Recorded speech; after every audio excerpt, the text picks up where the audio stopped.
Hello, everyone. Welcome back to the channel. Today we have a very special guest. This is Sven Carlin from the Value Investing with Sven Carlin YouTube channel. He has an absolutely awesome channel that I've been following for years. And I was just telling Sven, I feel like this has been a long time coming. So, how are you doing today? I'm doing great. Thank you for having me here. All right, so today we are going to be talking about overall views on the market today, and then our outlook for 2024. What are some of the best and worst investments we have both ever made? And ETFs versus stocks. So, on that theme, just diving right into it, since everyone is kind of wondering about the market right now with kind of how crazy it is, what are your views on the market today? That there is plenty of money in the system, and therefore financial assets are still pushed higher and higher. And just to give you a different view, the price earnings ratio of the S&P 500 is around 25. Of the Hong Kong index is around 8. Yeah. So we have the old world, old people, etc., etc., very expensive, all with money. And we have the developing world, Asia. I don't know if you have been there, but I would argue that everyone should go there and see what's going on in Asia. Is trading at a P ratio of 8. The last time the S&P 500 traded at that level was in 1982. And all those that invested did very well. Yeah, so I actually went to Asia for a few months at the beginning of 2023, and I completely agree with you. I think everyone should go there. And in specific, when I was in Cambodia and in Vietnam, the level of economic growth going on is absolutely insane. There's skyscrapers going up everywhere. I could not even believe what I was seeing. So it is very interesting. I agree with you. I think you also go through the JP Morgan Guide to the Markets every once in a while on your channel. Yeah, yeah. Yeah, if you take a look at the JP Morgan Guide to the Markets, China and Asia in specific, their PE ratios are, as you said, at 8, well below historical averages, while the US markets are selling above averages and at these pretty high PE ratios. I would agree with you. Yeah, and as they say, the market can stay irrational more than you can stay liquid. So it's very hard to fight it. So you cannot be smart about it, or you can then see you buy something in Asia at a P ratio of 10, and then see it go to 8, and you're 20% down, while everyone else with the Bitcoin and everything is making money. So that's investing, I guess. It is in the short term for sure, being Yeah, a little yeah, bit yeah. down and uncomfortable with positions for a little bit. So, are you bullish on China then? Because there's a lot of fear, I would say, around Chinese stocks. They're trading very cheap on a fundamental basis. So, what are your thoughts around them? I'm never bullish or bearish on a general market. I prefer, as Charlie Munger said, you go fish where the fish is. So it's much easier to fish, let's say, in Asia with P ratios of 8, and then you look through lists or what fits you best personally, and there you can put some of your money. Hmm. So I cannot say I'm bullish. Yes, those stocks should go up. Maybe those stocks won't go up for 5 years, while the S&P 500 can double in 5 years. So that's always the, let's say, short term. But I always look for things globally, and I like commodities. I just analyzed lithium stocks that were the hot stocks a year ago. Now nobody wants to touch them, and then I go and look. So also with Asia and things like that. Yeah, that's a good point. Try not to apply a whole general idea to the whole market in China. I would actually agree with you as well. I don't really trust a lot of these smaller Chinese companies, but the larger ones I feel a lot more comfortable with. So yeah, I would agree with that too. You have to see what fits you, and especially from what I sensed with the comments with people is how much and if. I'm always telling people, if you're not comfortable investing some of your money in China, don't do it. Hmm. There will be other opportunities. If you have your dollars, US treasuries are giving 5%, you don't have to do anything. And in the next year, 2, 3 years, something will come that fits you. So it's not like we must rush there or something like that. For now, it looks cheap. It looks promising. There are definitely risks. You never know what will happen there. With the smaller companies, I always tell people you need to speak Chinese to understand what's going on with the smaller companies. Yeah. You need to be on the field. You need to see really, are those offices there?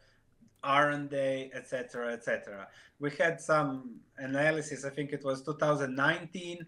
The company had great presentations, growing presentations, and then a customer sent me a few pictures of their offices in those new cities that they were expanding. It was just a label like this, and there was nobody ever going there. So that stock obviously went to zero. Yeah. Yeah, and I that's what I mean is I feel like there's more of that over in the Chinese market with some of the smaller caps. There was another one actually that I was interested in 2021, and same thing. I saw a short report where someone actually went to the office buildings and took screenshot or sorry, images, and it was just not what they were putting in their investor presentations at all. And that stock is down probably 95% too. Yeah. Yeah, so I feel like there's some of that over there. You're in Europe, correct? Yes. Okay, so do you invest in European businesses then? No, I invest globally. I have now one European business, one Asian, two European businesses, and one Asian. So that's about it. Okay. Yeah, because I've been hearing that the European market is quite on the cheaper end right now as well. Yeah, I have a friend that called, and I have to make a video about it. He called Europe a sick old man living in woke denial. So when it gets to Europe, I think America is America, has the strength of the dollar and everything. Asia is booming, and you have Europe in between Yeah. living in some kind of denial. So I don't know how it will look like here in 10, 15 years, but for now it's going good. I hope it stays good. But I'm not just going to invest in Europe because of the relative cheapness. Yeah, that makes a lot of sense. I was And the hearing, good companies are expensive, very expensive. yeah, I would also agree with that because I heard someone say that Europe was value right now. So then I started taking a look in some basic screeners and I was like, all the good businesses that I would actually be interested in are not actually cheap. No, no, So, no, no, no. yeah, it's Those old legacy businesses that have no direction or growth, those are cheap, but are cheap for a reason. I would agree with that. Yeah, yeah. So, on your channel, you also started, I believe it was a $1 million portfolio, right? Am I Yeah, correct yeah, there? yeah, yeah, yeah. Okay, I have to thank you for that because I actually saw you do this. And then on my channel, I think it was a couple of months later, I did the exact same thing. I thought it was a really good idea. So thank you for doing that. How is the portfolio doing? We made a few transactions. So I think I started it last summer, so a year and something. So it is up, I think, 20%. But now I have only one position in it. So I found it very, very difficult to manage a portfolio like that on YouTube because I'm a person of free investments, Hmm. not more. And apart from my YouTube channel, I have a research platform and I show my top three investments there. And then doing a portfolio where I show the fifth to the 10th investment simply didn't feel well with me. And you buy something, it goes down, then you have 50 comments about that stock going down. And you buy something and it goes up, you have no comments that it went up. Oh, thank you, I made money. And therefore, it requested so much emotional effort that I think I'll scale it down. I don't know how you are doing with managing a portfolio on YouTube. I go through similar things for sure. I've experienced the comments, as you said. It's interesting that so in your portfolio, you only hold three businesses then? Yeah, yeah, 3, 4 enough. I am following Warren Buffett. Buy the best idea you have, and that's it. Yeah, that's the Charlie Munger portfolio too. He likes to have about Yeah, yeah, four. yeah. You have to accept more volatility. Yeah. So I'm fine with being down 20-30% in a given year. But when things work out, you do well, and that's how it goes then. Yeah, okay. So then the YouTube portfolio, it sounds like you would have.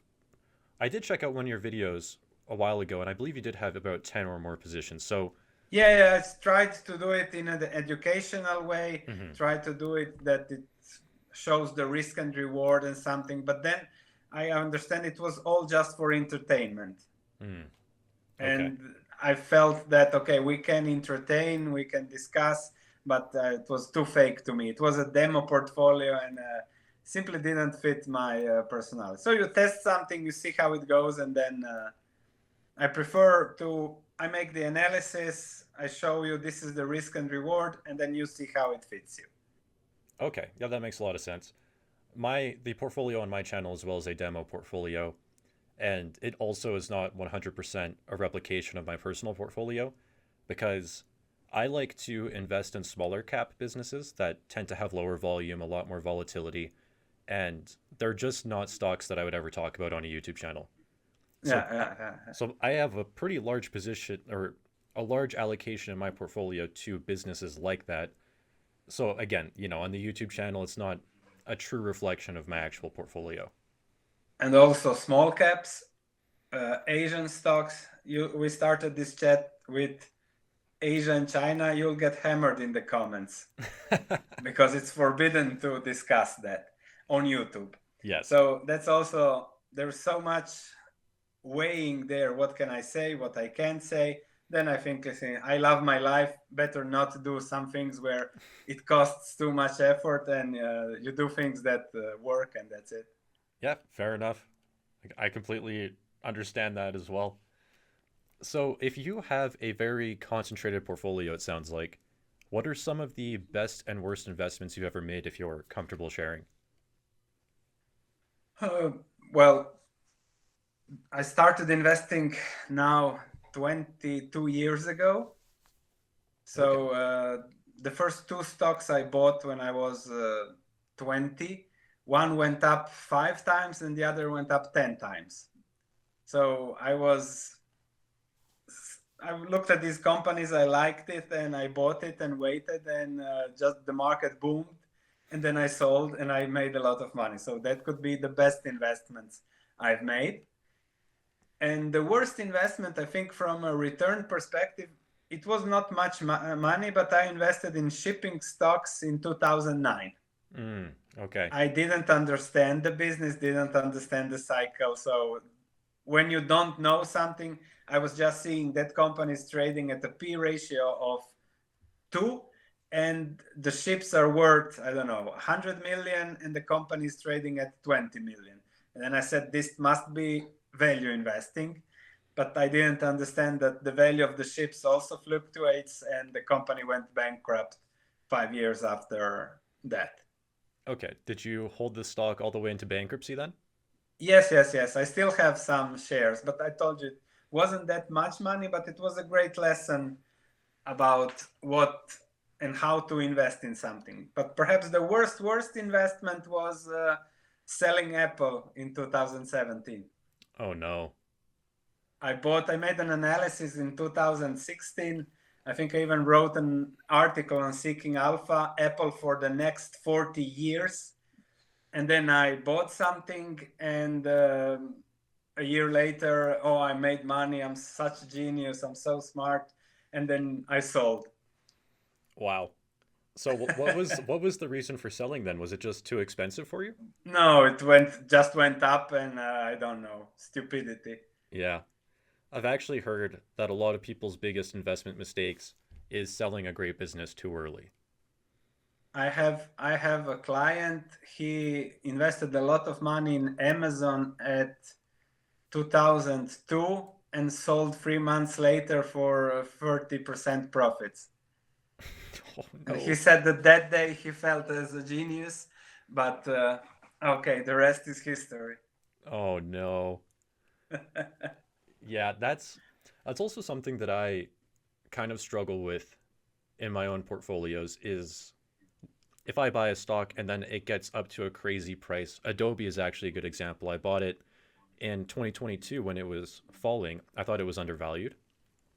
And then the stock went up. I believe it's over 100% now. And I ended up selling it on this massive run. And I got a lot of, I'll say, feedback in my comment section of people saying, you shouldn't be doing this. This is a great business. You should hold it for the long term. But when I look at the free cash flow yields on that business, after it ran over 100%, I got uncomfortable with how expensive it got. So that's one thing that, I mean, honestly, the only real way to see if it was the right decision or not is just to wait. But yeah, I kind of struggle with that on my channel. Well, it depends on the valuation on other opportunities because you need to manage the risk and reward of your portfolio. Mm-hmm. Apple was clearly a mistake because the stock went up, but the business also improved constantly. Mm-hmm. And then you had the fundamentals follow the stock till about, I think, last year. And then the stock shoot over the fundamentals. So now I would say Apple is overvalued. But in the last 6-7 years, it was constantly following. And Adobe, I don't know, the stock just went up, then down, and then up, but the fundamentals are not following as fast as the stock. So we had this boom, exuberance, then crash, and now we're back to exuberance. I would agree with that. I actually recently did a video on Adobe going over it again, and the profits basically have not risen in the past 18 to 24 months now, while the stock has gone up, crashed, and gone right back up to all-time highs. So again, it was when I purchased it, I believe it was trading for around a 5.5% free cash flow yield. And then the stock recovering was 100% multiple expansion and not fundamental growth. So for me, that's when I was like, yeah, it might be. Yeah. Holding something at a 2.5% cash flow yield means that it has to grow, I don't know, 4 times in the next 10 years to justify the valuation now. Exactly. That's exactly how I think about it too. So yeah, it's the same story with Microsoft. Over the past decade, its price to free cash flow has compounded, I believe, at 16% per year now. And it's trading for 44 times cash flow, 2.2% cash flow yield. And at some point, I've been saying this on my channel, at some point, that multiple expansion has got to stop. It cannot continue on. If it compounds at 16% annually over the next decade, it'll trade for a 200 price to free cash flow, which is just, I don't think that's going to happen. So anything can happen. Anything can happen. You are absolutely correct. Yes. But I'm not going to bet my pension on it. No. And that brings us back to the S&P 500 being a little bit overvalued. I would kind of agree with you because the mega cap stocks right now are quite expensive in my opinion. I was listening to this interview on Yahoo, and the interviewer himself from Yahoo said, I'm putting all my money, extra money, in the S&P 500, not even thinking about it. Pension funds invest by weight. So if you work somewhere, your money goes into a pension fund, and they automatically invest the most money into the S&P 500. And simply, it's just built up, and nobody's thinking. And I hope for all of the people out there that it just continues like that for another 2 decades and everybody at least holds their purchasing power and everything. That's my most positive scenario that I can hope for. Yeah, that brings up another interesting conversation where it seems like the consensus over the past, I would say 5 to 10 years has become, buy the S&P 500, don't think about it, it's an obvious investment and it will make you 10% per year. And it seems to be what almost everyone does now. But that also kind of suggests that maybe it's not actually the best thing to do anymore. As I told you, I have been investing for 20 years, which means I have seen 2000, 2002, when it fell 50%. And 2007 from October to 2009 when again it fell 50%. I sound old, but the S&P 500 hit rock bottom at 666 points in March 2009. That's 666 points. And now we are trading at 4,000, soon 666. So 4,000 points have been created in 13 years. Yeah, that's a lot. That's that's a lot. That's almost a 7x, if not more. Yeah, 7x from bottom to current in 13 years. That's 90% of stock market returns for the last 100 years have been created in the last 10 years. And those buying now are buying at the peak of this best bull market ever in history. Mm-hmm. How it will end, I don't even want to think about it. As I said, I hope it further continues forever, but I don't know. Mm-hmm. Yeah, I was listening to a Charlie Munger interview, I believe it was. I think it was within the past 2 years, and he was saying that he thinks we could go through another 5 to 10 years of no returns in the overall S&P 500.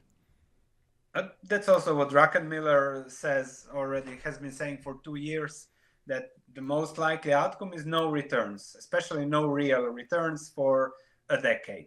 Mm-hmm. We are now already 2 years into that, but people still think there will be 10% up every year. We will see. Mm-hmm. I agree. Yeah, it's funny because I actually feel more comfortable in individual stocks now than buying ETFs. Definitely. And that was also the best strategy during the 1970s when the S&P 500 did nothing for 15 years. Those that invested in value stocks made 10x. If you bought the lowest P and PB stocks out there during the 70s, 10x. Better than the S&P 500 that did nothing. So sooner or later, these valuations adjust, sooner or later. Mm-hmm. And if the Fed doesn't push rates down, then valuations have to adjust, because what's now priced in is that in the next year, 2 years, the Fed will push interest rates down to 2%, and that would justify a P ratio of 25.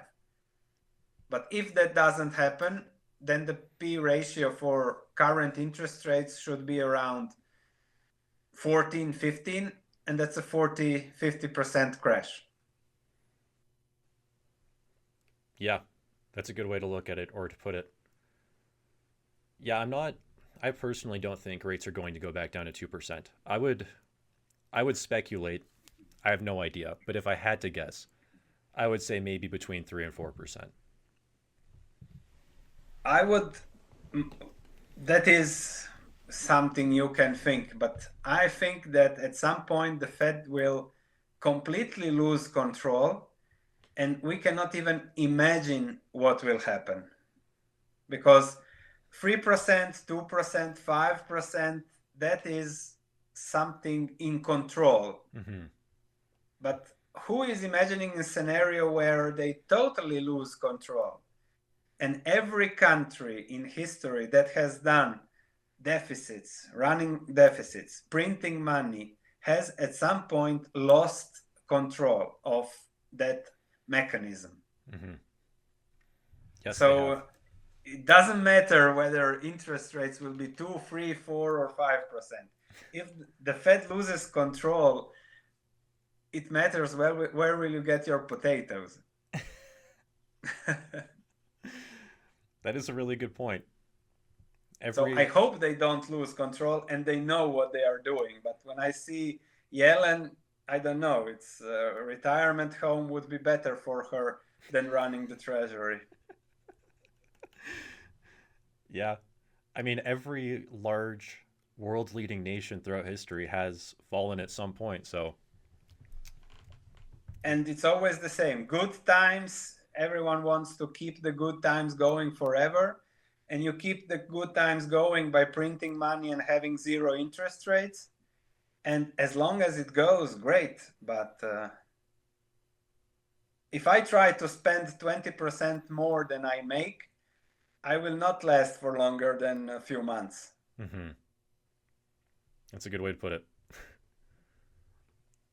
I So can try, but so we'll see. With that being said, How are you planning to invest in 2024 and over the next few years then? Well, we have the expensive on one side, we have the cheap on the other side. So also in Europe, telcos in Europe are extremely cheap now. Anything that has debt is cheap. Asia is cheap, and I don't think there will be an end to the world and as we are living it now. There might be financial issues, crisis, purchasing power going down to normal levels because you cannot spend more than you make. But I think the world has always become a better place after a crisis. So accumulating wealth, as Warren Buffett starts his letters often, we now own 10 of the Fortune 500 companies. So it's not about where stock prices go up and down, but owning a little bit more of the world. And if you can own a little bit more of the world at each cycle, you increase your wealth, and that's all we can do. That's a very good way to put it. I'm happy to hear you say that at least if the world does experience a major financial crisis with the United States, things we will get through it because I also completely agree with that sentiment. I like to remain a long-term optimist. So yes, something bad may happen. Asia, some countries in Asia may take over the world superpower. The US stops growing so quickly, whatever. But we will get through it. But life should. I was born in Yugoslavia, Hmm. then later became Croatia, and the GDP of my country didn't improve from 89 because we had the war and everything till 2012. So 25 years economic activity didn't improve, Hmm. but life was much much better Hmm. because we had the internet, this better cars, travel. So life improves, even if financials or GDP or economics don't tell you. So crisis should be around the corner because we are spending more than we are making, and that should even out at some point, or future generations will have to pay in some way for that, for the debt that we are creating. But still, life should be better overall. Hmm. So would it be fair to say then that over the next few years you're still planning on continuing to buy more assets, increase your net assets that you own? Yes, yes, because I cannot time Hmm. what will happen. Maybe the crisis will come in 2040. So we are now discussing that everything is overvalued, everything is expensive, but we have we cannot predict a crash. Yes, it is risky owning it, but we cannot predict it. But it is even riskier not owning assets because there is one thing that we can predict with certainty, and that is that the value of currencies will go down, down, and down, and down, because that's how currencies are made. So if you own assets, you are at least protected by the depreciation of the currency. Yes, absolutely. Yeah, I And completely agree. if there is a crash, if you are below 60, you're happy, you reinvest your dividend, you own more of the world, and that's it. Yep. Yeah, I always tell people on my channel if you are a net buyer of stocks, then you should actually want them as low as possible. Yeah, Like, you should be happy if the S&P 500 would be at 1,000 points now. oh, yes. Yes, now that everything has gone up over the past year, I'm like, well, now this isn't as fun to buy anymore. No, because you're thinking I'm paying double what I used to pay. Yeah. Everybody is happy that Adobe doubled Yep. because it gives us dopamine and everything. But now if you're buying it, it costs twice as much. Yep. Yeah, they're And plowing basically all the free cash flow into buying back shares now as well. It's like they can buy back 2% of their shares a year now. Great. it was four. It was 4. Yeah. Exactly. And those things make the difference over the long term. Yeah. Yeah.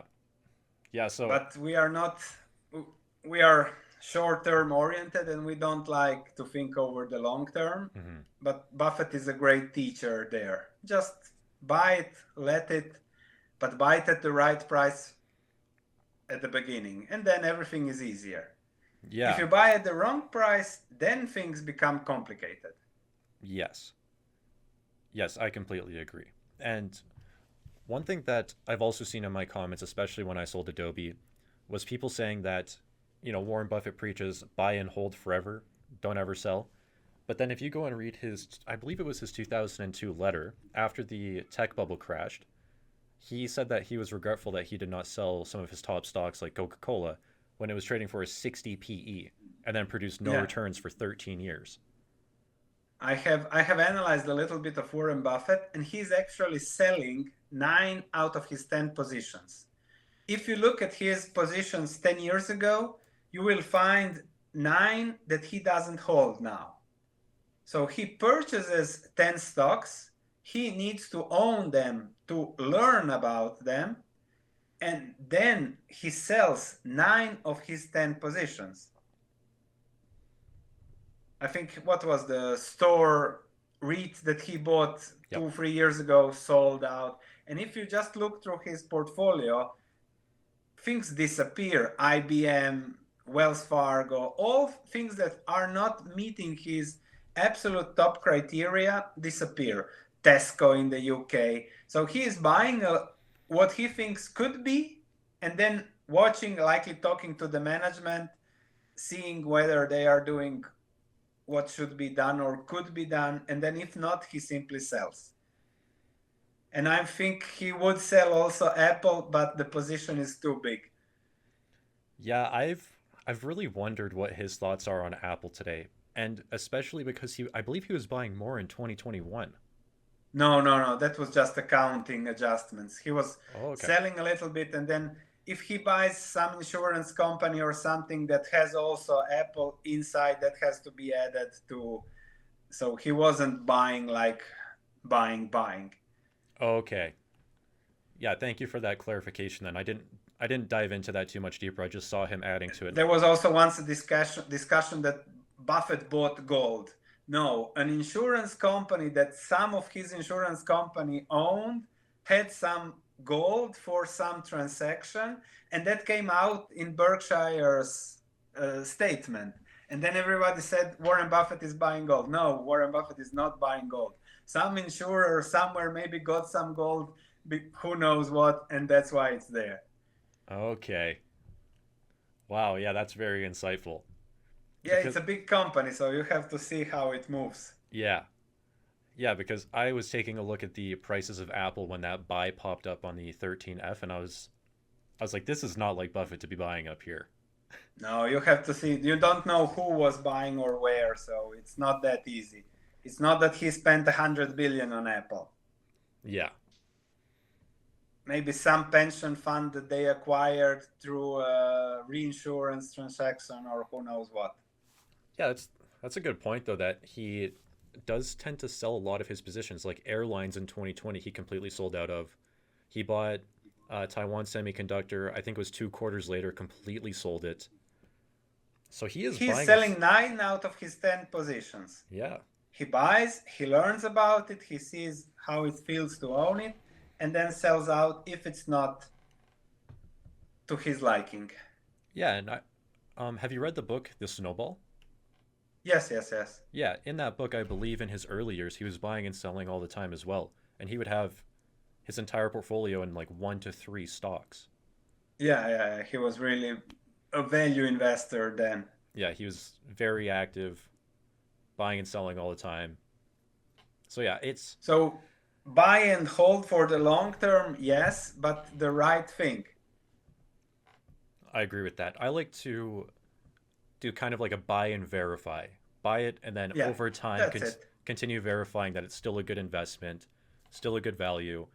And I And completely agree. then we don't have, he was owning 10% of Coca Cola. Yes. If he had sold, then he would have destroyed the company. Yes. He is the biggest shareholder of Apple. If he sells, something's wrong, very wrong. Yeah. And then he could be accused of market manipulation. If he sells Apple and the stock crashes 50% on his selling and he buys back, So he's a bigger player than we are. Yes. Yeah. Um, Getting back to what you said earlier on Adobe, which is the decision to sell also should be related to what other investment opportunities are out there. So if there are better opportunities out there, then that would increase the reason to sell. But if there was, let's say Adobe is selling for a 2% cash flow yield, but everything else, even bonds, is at 0.5%, then in that scenario, I could see the reason to hold on to Adobe. On that relative basis, Yeah. okay.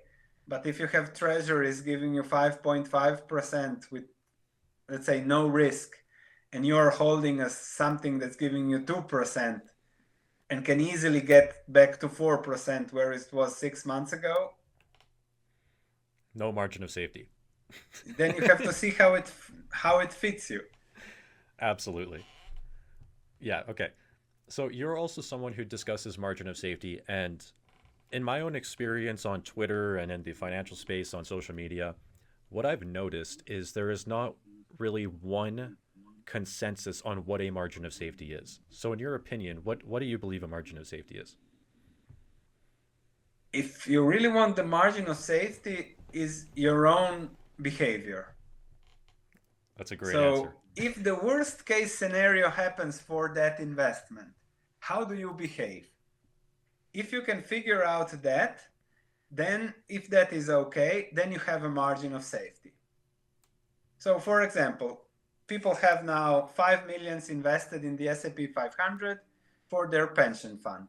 And I'm telling them, okay, over the next 20 years, it will be higher than it is now, great businesses, okay. But what happens if 7 years from now, it is 50% down? Do you panic and sell then? Or do you buy more? And then people really start to think, okay, at first they panic and sell because they are afraid that it goes even lower and then their pension is gone. But if they can just keep accumulating what they already like for a lower price, that's a margin of safety. Okay. So So you it starts with the person, and then on the businesses, of course, it's individual by business. Every business is different, so you need to analyze it from that perspective. Mhm. Well, that's a totally unique answer, but I completely agree with it. That I see a lot, especially over the last few years and in the comments and everything. And when some investment thesis goes bad, I see how people react on it. And then I see, okay, but that we knew it could happen. It happened. And I see so much frustration or something like that. And then I think, okay, yes, we are the worst enemies to our portfolio. And therefore, understanding that is the key margin of safety out there. And then you try to look at things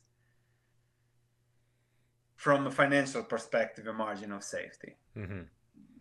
Yeah, one thing I do in my portfolio before I buy any stock is I try to ask myself, if it falls 50%, will I view it as an opportunity or will I be scared and sell out of it? And then that gets me thinking about, okay, if that scenario actually plays out, then I have already thought about it. And then I would most likely be more likely to continue adding to my positions, which I have done in the past. So it seems to work. Depending also why did it fall. Exactly. You have to verify, hold and Yeah. verify. If it fell because, its moat declined or competitors disrupting it, that changes things. Now we have this drug retailer, Walgreens, that is also down, I don't know how much, 80% over the last few years. And I have looked at it and I cannot know whether it is a structural issue or just a temporal issue. If it's just an issue for now and it will rebound in 2 years, then it is a great buy. Mm-hmm. But if it is a real big business issue with Amazon competition and ordering online and less foot traffic in the stores, then it will look uglier and uglier. So sometimes you cannot know. Just Don't buy something just because it's lower. Absolutely. It's funny you say that. Walgreens is a stock I looked at, I think, a month ago, and I don't know how they're going to continue paying that dividend if something doesn't turn around. Yeah, That's why it's so cheap. yeah, that's in my own analysis. I couldn't figure out what was going to happen to it, so I safe to say I avoided it. Well, that's also the same what I did. Yeah, But then I always tell people, statistically, you buy 20 of these turnarounds and you will likely make money at overall over the 20. yeah, but But not one. yeah, you have to buy a basket of them, right? Yeah. Well, we're I initially wanted to go for about 40 minutes. We're now over 40 minutes, so thank you for your time. Is there anything that you would want to say to my channel or any words of wisdom that you would like to share with us? Some closing thoughts? Well, I think that, as I said, the first thing when it comes to investing is starting with oneself.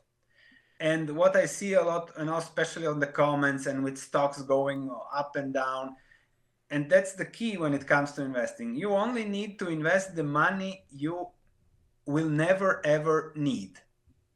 So I'm telling people, invest in stocks, but not the money you need, the money that can, if things develop well, improve the quality of your life. And if it doesn't happen, my life continues as is. Mm-hmm. If you are not in such a position at the current moment in time, you are in trouble. That's a very good point.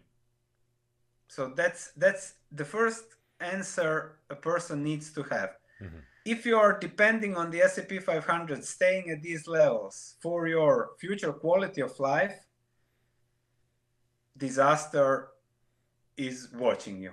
Yes. On that note, I actually had a friend who asked me a little while ago, a few months ago, they're saving up for their wedding and they're saving up for a home. And then they were asking me, where can I invest this money over the next year or two to produce a good return on it, then pull it out when I need it?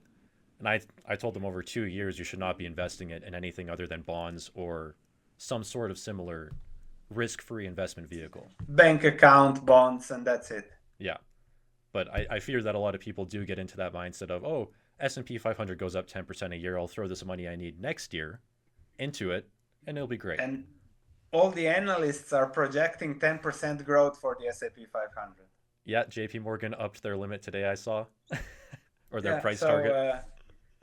Because they will get the fees on that wedding money. Yes, they will. And then if they have to postpone or delay or cancel the wedding, oh, who cares? Yep. JP Morgan doesn't care. No. Well, thank you so much for your time. Thank you for coming on the channel. Thank you for having me. Yeah, everyone, seriously, go check out Sven Carlin, Value Investing with Sven Carlin on YouTube. Great channel. I've been watching your videos for years. I'm happy to finally have you come on the channel. So again, just thank you. It was my pleasure. Yeah, awesome. Well, thank you again, and hope you all enjoyed the video, and see you next time. Bye.